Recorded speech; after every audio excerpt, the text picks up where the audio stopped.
On this episode, I deliver my best performance in a long time. You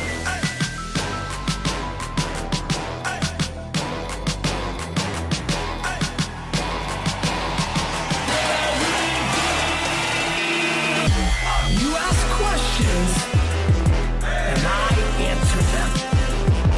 This is the Ask Gary Vee Show. Hey everybody, this is Gary Vaynerchuk, and this is episode 232 of the Ask Gary Vee Show. 231 hasn't been posted yet, right? What time are you guys posting it? Like, right after I film this live stream. So I know we've been a little bit of hiatus. Just to clear the air for everybody, DailyVee has not replaced Ask Gary Vee. I'm just traveling a whole lot, and so you know, we've been pretty sporadic with shows, which is unfortunate, but we're here and we did one Friday, which you're about to see. We're Facebook Living, so I'm giving more context for them. You've already seen 231, so 232. Elliot, you're here, and I think we should get right into the show. Obviously, right, so we're airing this, so this is gonna air tomorrow. Let's air this tomorrow early. First thing tomorrow morning. So, you know what, I heard from somebody that I only made one Jets prediction this year, and it was the game they won, which makes me want to predict, but I feel like they're going to lose tonight.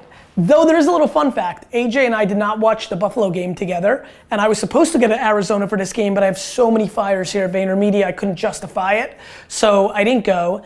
So weirdly, if the Jets win today, I'm not sure if I should watch with AJ anymore this year, because it might be what actually works for us. So anyway, my prediction is the Cardinals are going to score some serious points tonight. Let's get in the show, bro.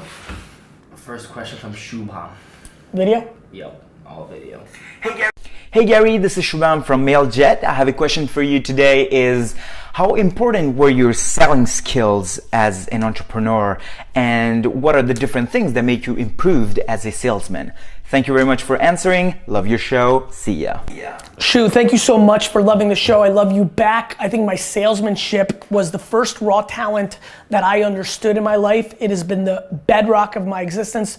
The unbelievable reason that VaynerMedia is what it is today has a lot to do with salesmanship. It is massively important when you actually, it's really funny, when you actually sell something, having sales skills is extremely important. So many of you are going to fail in your business because you underestimate salesmanship as a core tenet when you're trying to sell something. Many of you make the nicest thing, the coolest thing. It's why artists starve, because they can't sell. Like, selling is real. I think it's been an enormous part, and I think the thing that's made me better through my career is experience. You know, like, experience is a real thing. Like, us youngsters, we want to think it's not, and I really, you know what's funny? I put us youngsters because I think of you as a great youngster. At 22, 23, I thought I was it, right? Like I guess I look at it as like basketball players, because Dunk, I know you love it, like they become better shooters as they become craftier, they become more experienced, and the guys that are all time, you'll notice their game evolves, you know, through their careers, because they can't rely just on their athletics anymore. They've got to become crafty. They've got to be able to shoot. I mean, I would say LeBron to me could have easily been the best all-time player. He never got his jump shot developed the way that Jordan and Kobe did. He's a different type of player, but if his jump shot was unstoppable right now, forget it. And his three-point range has gone down in his career instead of up. And by the way, I'm the biggest LeBron guy of them all, but to me, imagine if LeBron, like Andy, I saw you react to this. I don't know if you got something to say about this? I mean, his jump shot has definitely improved, and when he does hit the jump shot, It hasn't improved. His three-point percentage was down last year. It improved from early on. Yeah, it was down last year. Like, and I think it's going to continue to go. Like, it hasn't improved. It improved from like the beginning, but like. he only was taking ones that he really thought he could hit.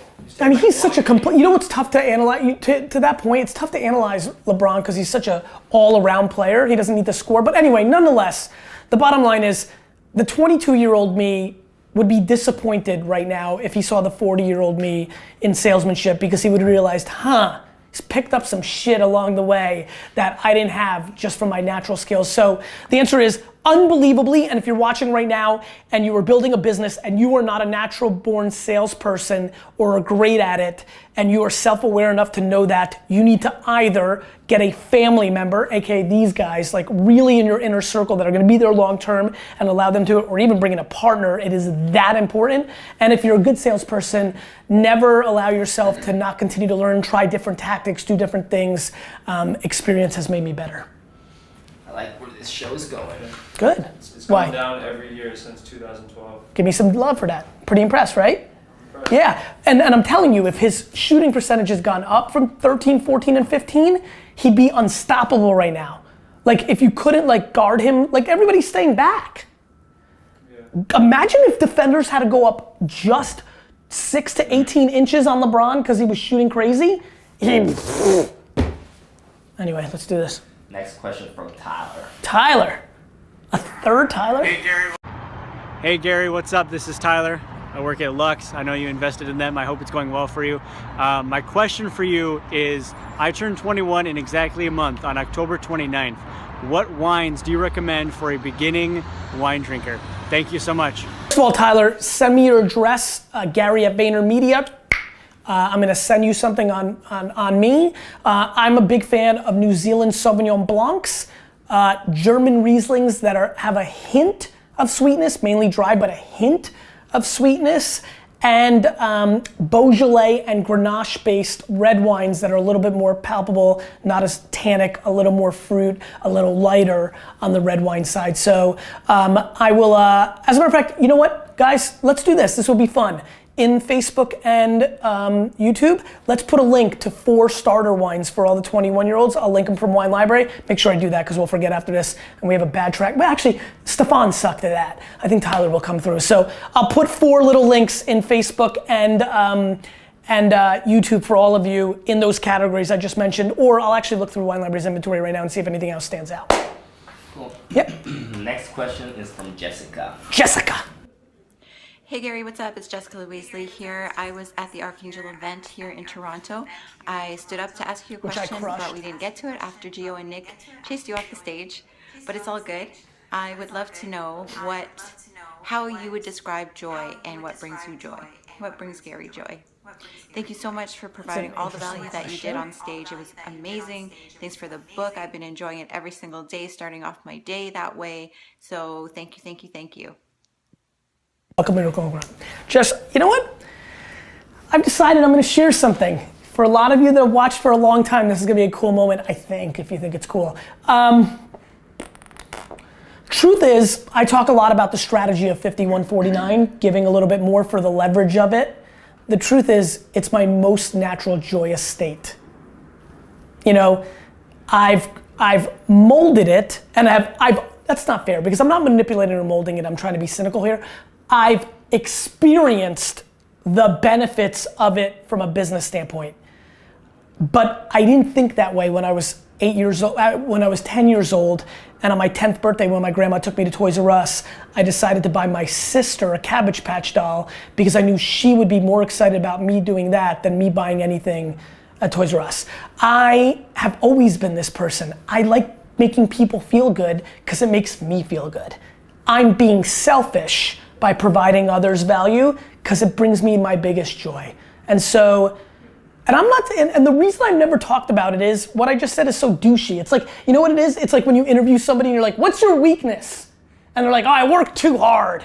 It's like such a douchey answer. It's a non-answer. It's a compliment. Saying your greatest joy is giving to others and the way that makes you feel is a douchey thing to say. So here I am. I've been deep in the Gary Vee world since 2009. Please? Not necessarily, because it's a win-win. It is a win-win, but it's like, the reason I've never really gone there, and I don't even know why this question made me feel like I've now went there, is, yeah, I mean, of course it's a win-win, but I'm always conscious of everybody watching. So for example, this weekend, I don't know if any of you guys saw, go on my Facebook feed if you didn't, if you're watching on YouTube, I posted a video of me garage selling this Saturday, and I showed some stuff, and it was a really fun day, but because I will, and we already talked about that this Saturday, get ready for it. But I don't show my kids, so I wasn't really able to film all of it. There were people who thought I staged it. Did you see this? There were people who said, oh yeah, right, you can't bullshit a bullshitter. I'm like, this fucking, I mean, if you can't bullshit this bullshitter, I'm gonna fucking, the cynicism is so wild. So wild. Like, do you really think with everything I've got going on in my life and the leverage and all the good stuff, that my new plan was, you know what, this Saturday I'm gonna trick people. I'm gonna go to some store and buy things and make, like, what is the matter with people? Then somebody else was like, what is this all leading to? A $10,000 how to make money on eBay course? I'm like, yeah, dickface, a $10,000 to make money on eBay course. No, fuckface. It's for me to spend some time with my kids and to show people that this is the world I came from as a kid. It's still tangible. There's a shitload of you that could actually really benefit from $300 a week more in money, learn something, including the thrill of the hunt and how to educate yourself to know the value of things, how to do copy and salesmanship in an eBay environment, which is the most ultimate competitive environment, and how to hustle. Because while all of you were sleeping Saturday morning, I was out going through fucking trash. That's what I was doing. So anyway, where was I going? To come out and say my great joy is to give other people joy because it makes me feel so fucking good is gonna be met with such obnoxious amounts of cynicism that I don't even wanna waste the time on it, but it's the answer to that question. That's the truth. And by the way, this is where luck comes in. I know a lot of you say I hate luck. Let me tell you what luck is. Luck is that you were built in a way where that is genuinely the way you feel, because then you actually do it, because you love it, and then enormously awesome shit happens to you. So how do you think I work so hard? Because I'm filled with gratitude that I was built that way, because that gift, that fucking gift, is the fucking thing. I'm loving this. Next question is from Ryan Blair. Well, you know, when you come off these big vacations, you've got fire. When you're coming out I'm the excited. worst By the way, I episode, wanted to it's put this gonna be Ryan. By the way, let me get right to it. I wanted to get this Ryan question in. I don't really know Ryan, but a lot of my friends know Ryan. I know he's got this book out. I've seen some of his stuff. I think we had dinner once at but I'm excited to like give him this. First of all, I have no idea what he's gonna say, but I wanted him to do the question because I wanted, you know, what I'm hearing is this book is pretty good from a lot of people I trust. So I haven't had it yet. Read it or what have you. I would never read it because I don't read books, but I'm hearing nice things. I wanted to give Ryan some exposure, so I should disclose that. Yo, Gary, prepping for our conversation here today. As you know, I got my book coming out, Rock Bottom to Rockstar, and so I figured I'd ask you questions around this framework. What did you do to get through your personal rock bottom moments to become the rock star that you are? I'll stop right there. Who did you surround yourself, work with? Sorry. So let's start with what? Ryan, what? You know, my rock bottom moment happened super early. It was by being an immigrant and getting teased for not speaking English. You know, I don't talk a lot about drinking the pee out of the Pepsi can in Dover, New Jersey, which I never referenced because I lived there for a year before I moved to Edison. Maybe even subconsciously because of that. That was sucky, but that was 5. I mean, we all got picked on. I just think my whole childhood in some weird way, it was awesome, which is why everything's awesome. But man, I don't know if anybody could have disliked school more than me. I think we all hated school and homework, but I failed. And, oh, by the way, Tyler, tonight when you get the Teenage Mutant Ninja Turtles things out of my car, tonight when you get the TMT out of my car, my report card's in there. It's time to take the pictures. Yeah. You know, I struggled. I was happy. I was a very happy kid, but I hated school. Like on a different planet. And I think all of you know me, like look what's happened in my life, like I really hated it. So my rock bottom moment was really my school career. Keep going. Who did I get help from or what's he gonna say? Who did you surround yourself, work with, who was it? Was it your team? Go next. Was it advisors? So, was it stop right there. Was it a good book? My mom and dad. That's who were. My mom was building my self-esteem about me. I'll never forget, I opened the door for a woman in McDonald's when I was like 9. My mom, Andy, you don't wanna hang? You got real work. I got it, real work, I'm excited. My mom, you know, made that out to be the greatest thing that a human had ever done. She accentuated, she blew up, she overemphasized great things, which made me a good person. And my dad, you know, instilled unbelievable hard work ethic. My mom did as well. Word is bond, you know, provided for our family, came here with 0. I look up to him so much for that struggle. So my what was the struggles early on in my childhood. My who was my parents who were showing me through their actions, not only their words, what to do. Who was it that you worked with to get through these tough times? Because I know nobody can do it alone. Why? Why did you do it? Did you do it because you loved somebody and you wanted to show them that you were better than that? I know you got a lot of great... Stop it.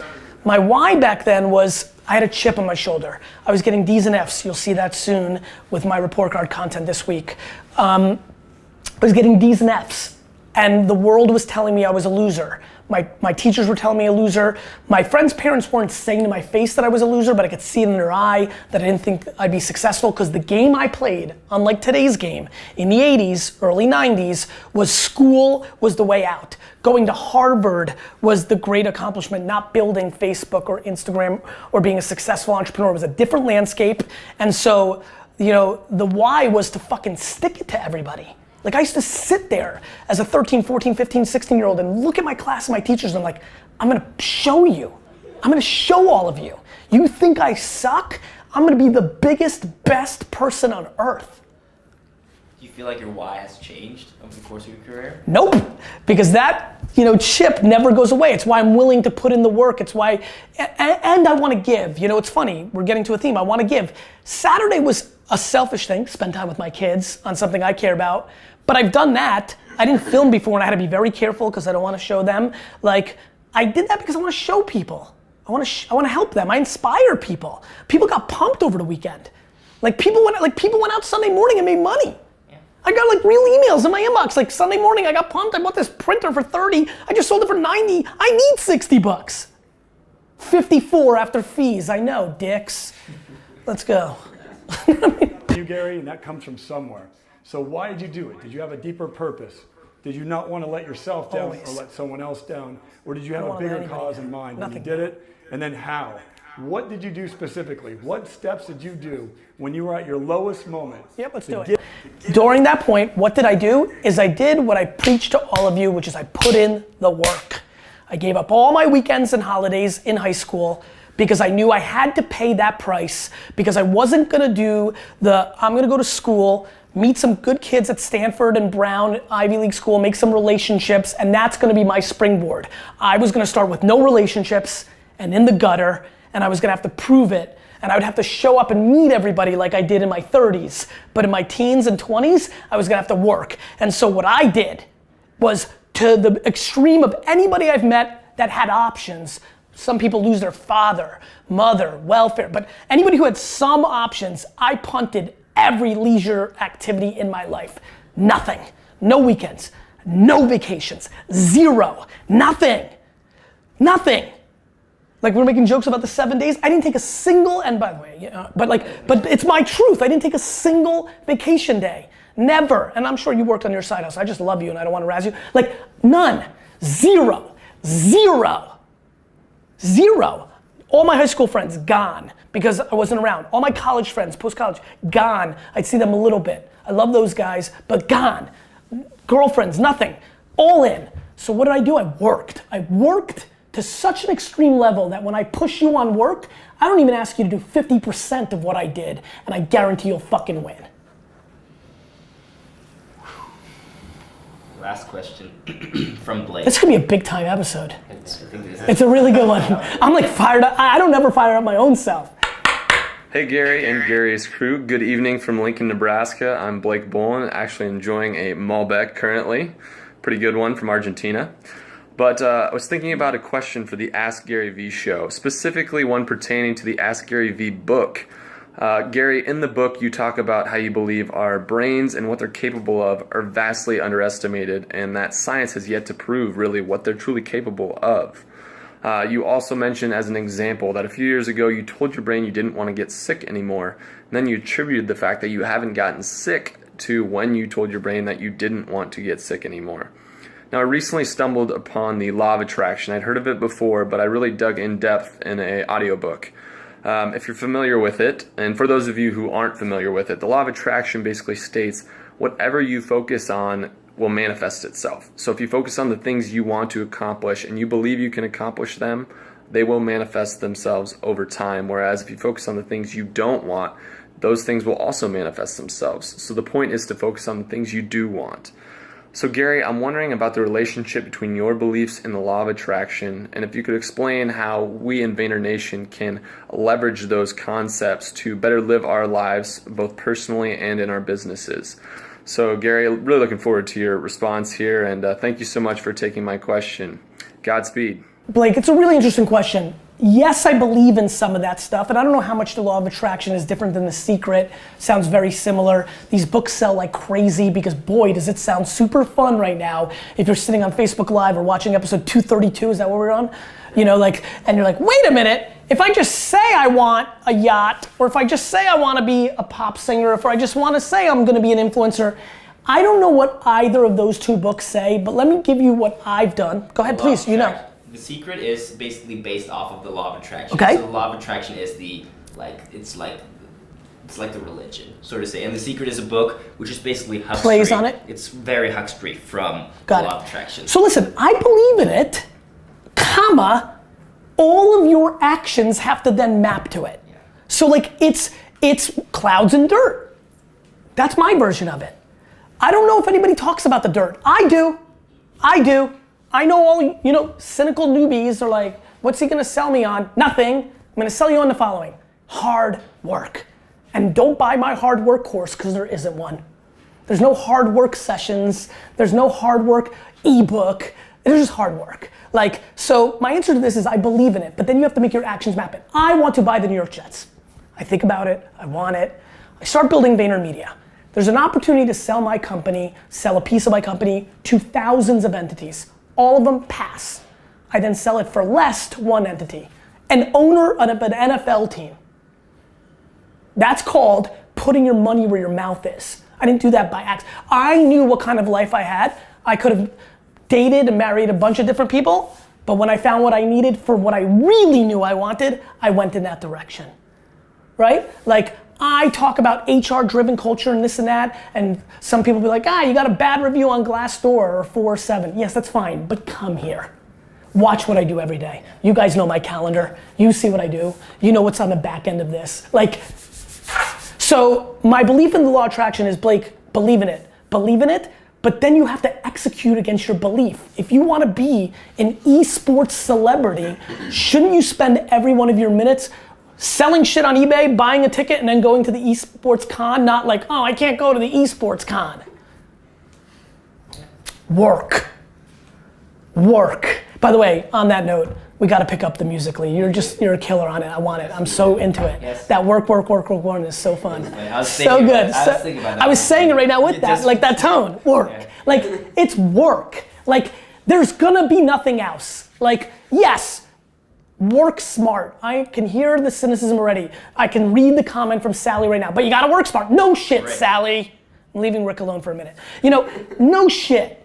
Yes, it's better to have a better strategy and to work smarter. But here's the punchline. Nothing happens without it. And I mean a lot of it. And the more you want, the more work you gotta put in. The bigger your ambition, the more you gotta punch that clock. And you gotta give up shit, fun and leisure and laziness and rest and all of it. So my belief is it's real. I live it. But my actions map to it. It's like intent. I talk a lot about intent. Some of the people internally razz me about it. They're like, yeah, cool, but intent without your backing up the actions is whack. And I'm like, I respect that. But it starts with intent. So I believe it probably starts with visualizing what you want or the law of attraction or saying it or putting it in the universe. Fine. I believe in that. I live it. The problem is I disproportionately out execute everybody else I know that talks about it and then does nothing about it. You know how many of you tweeted me that you're gonna buy the Cavs or the Dolphins or the Rams? People tweet me all day long that they're buying another sports team. And then I go look at what they're doing. I'm weird. Just let's establish something. I'm very weird. I'm so broken in the way that I'm so utterly competitive that I'm like, I live for it. I live for competition. And so when somebody tweets me that they're gonna buy the Rams first, I waste 7 of my minutes auditing their lives. Let me tell all of you something right now. I haven't seen the person that's buying the Rams before I buy the Jets.